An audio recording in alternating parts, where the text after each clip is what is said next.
Hello AOL users, want to add contacts to your AOL Mail app? I'll show you how in just few taps. Let's get started. First, open the AOL Mail app on your phone. Tap on the menu icon at the bottom right corner of the screen. Now, go to Contacts and tap on plus icon at the top right corner to add a new contact.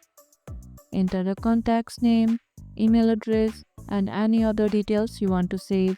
Tap Save and you are done. Your contact is now added to your AOL Mail app. How do you organize your contacts in your email app? Let me know in the comments.